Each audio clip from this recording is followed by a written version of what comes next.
Assad has to go. We've mobilized sanctions against that government. We have made sure that they are isolated.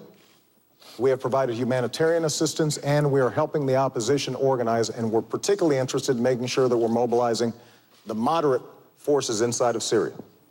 But ultimately, Syrians are going to have to determine their own future.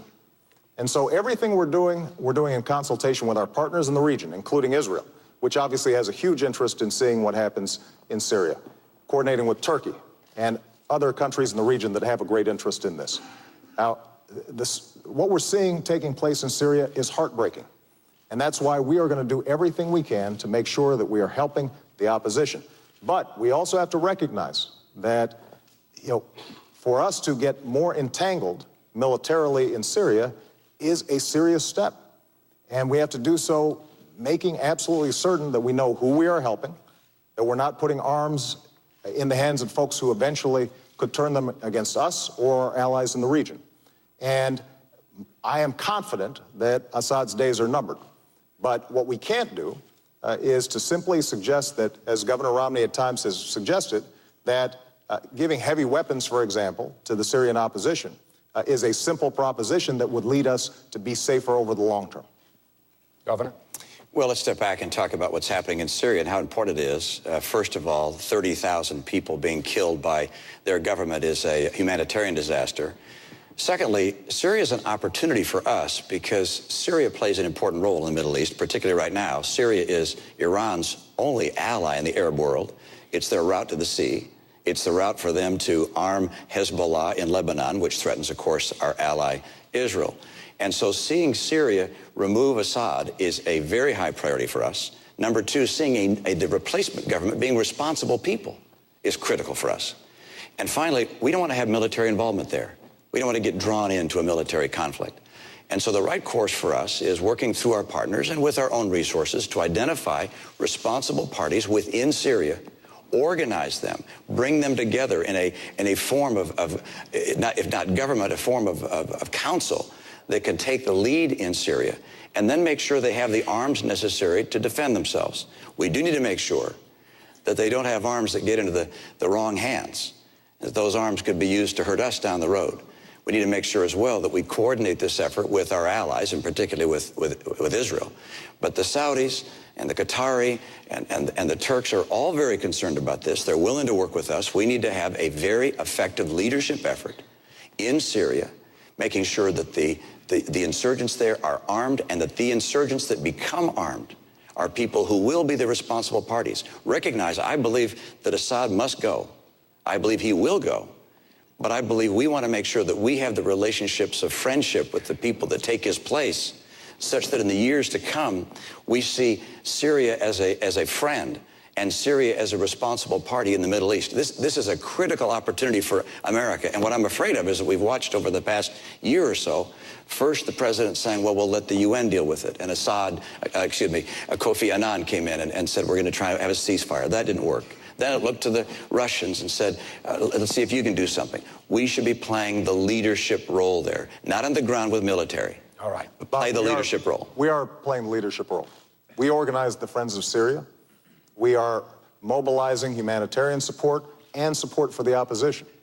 And we are making sure that those we help are those who will be friends of ours in the long term and friends of our allies in the region over the long term.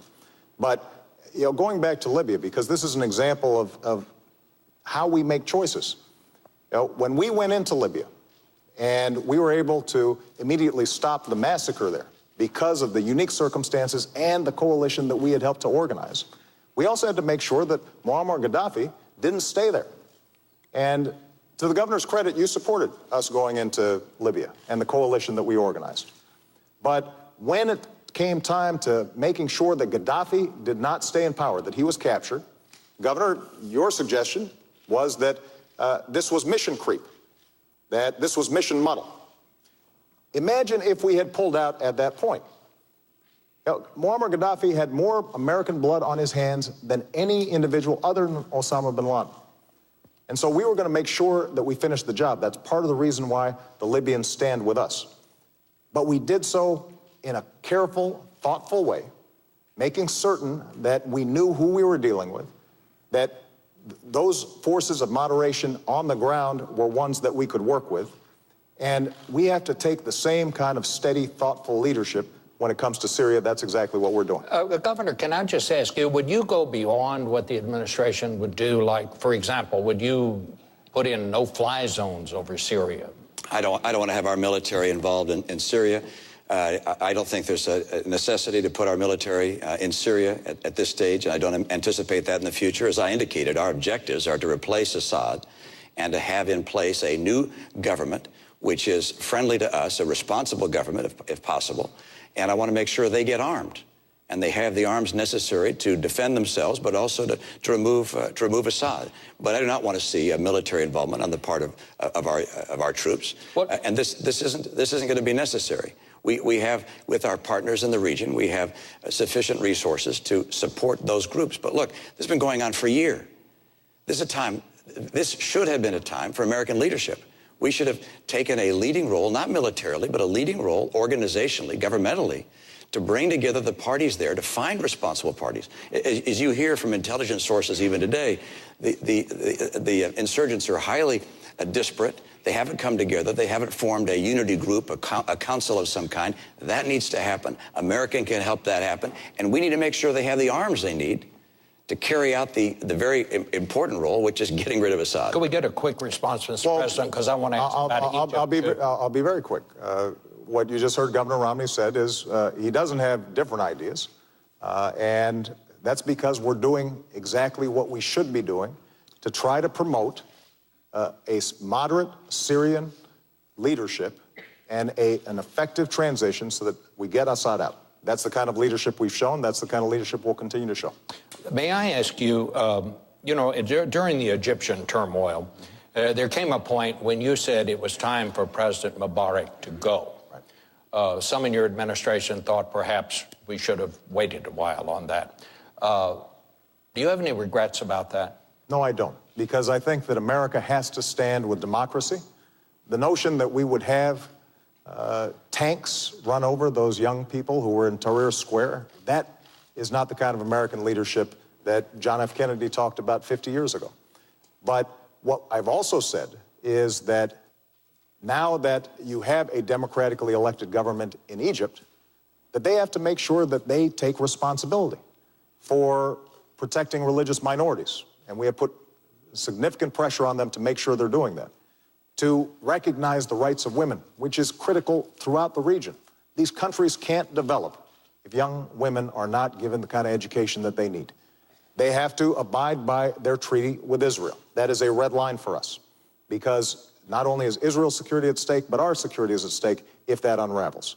They have to make sure that they're cooperating with us when it comes to counterterrorism, and we will help them with respect to developing their own economy, because ultimately what's going to make the Egyptian revolution successful for the people of Egypt, but also for the world, is if those young people who gathered there are seeing opportunities. Their aspirations are similar to young people's here. They want jobs. They want to be able to make sure their kids are going to a good school. They want to make sure that they have a roof over their heads and that they have the prospects of a better life in the future.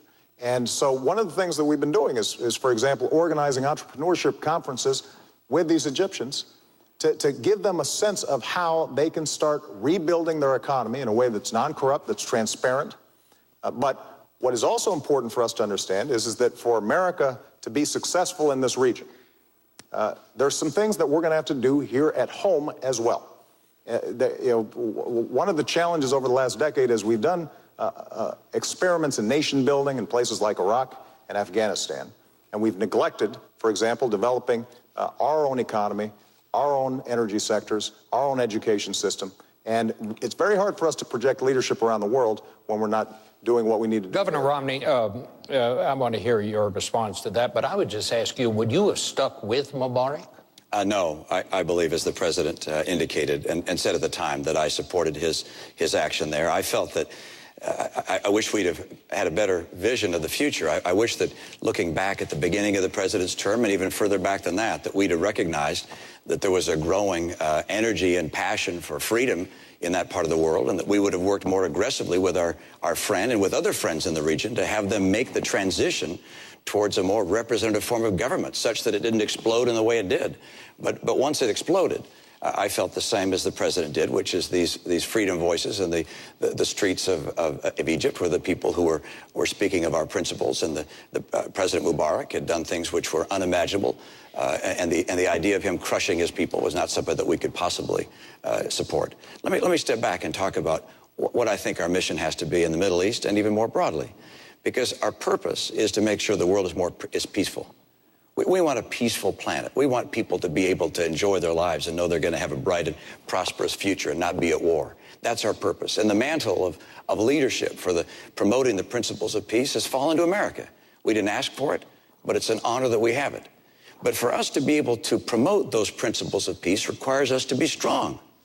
And that begins with a strong economy here at home. And unfortunately, the economy is not stronger. When the president of Iran, Ahmadinejad, says that our debt makes us not a great country, that's a frightening thing. The former chief of the Joint Chiefs of Staff said that, Admiral Mullen, said that our debt is the biggest national security threat we face. We have weakened our economy. We need a strong economy. We need to have as well a strong military. Our military is second to none in the world. We're blessed with terrific soldiers and extraordinary technology and intelligence. But the idea of $1 trillion in cuts through sequestration and budget cuts to the military would change that. We need to have strong allies. Our association and connection with our allies is essential to America's strength. We're the great nation that has allies, 42 allies and friends around the world. And finally, we have to stand by our principles.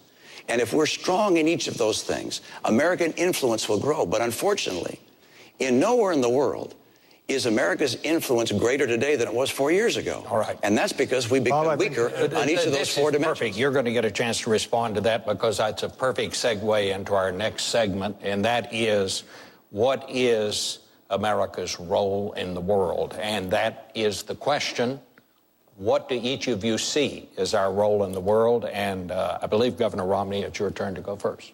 Well, I absolutely believe that America has a responsibility and the privilege of helping defend freedom and promote the principles that make the world more peaceful. And those principles include human rights, human dignity, free enterprise, freedom of expression, elections, because when there are elections, people tend to vote for peace. They don't vote for war. So we want to promote those principles around the world. We recognize that there are places of conflict in the world. We want to end those conflicts to the extent humanly possible. But in order to be able to fulfill our role in the world, America must be strong. America must lead. And for that to happen, we have to strengthen our economy here at home. You can't have 23 million people struggling to get a job. You can't have an economy that over the last 3 years keeps slowing down its growth rate. You can't have kids coming out of college, half of whom can't find a job today, or a job that's commensurate with their college degree. We have to get our economy going. And our military. We've got to strengthen our military long term. We don't know what the world is going to throw at us down the road. We make decisions today in a military that will confront challenges we can't imagine. In the 2000 debates, there was no mention of terrorism, for instance. And a year later, 9/11 happened. So we have to make decisions based upon uncertainty. And that means a strong military. I will not cut our military budget. We have to also stand by our allies. I think the tension that existed between Israel and the United States was very unfortunate. I think also that pulling our missile defense program out of Poland in the way we did was also unfortunate in terms of, if you will, disrupting the relationship in some ways that existed between us. And then, of course, with regards to standing for our principles, when the students took to the streets in Tehran and the people there protested, the Green Revolution occurred. For the president to be silent, I thought, was an enormous mistake. We have to stand for our principles, stand for our allies, stand for a strong military, and stand for a stronger economy. Mr. President. America remains the one indispensable nation. And the world needs a strong America, and it is stronger now than when I came into office.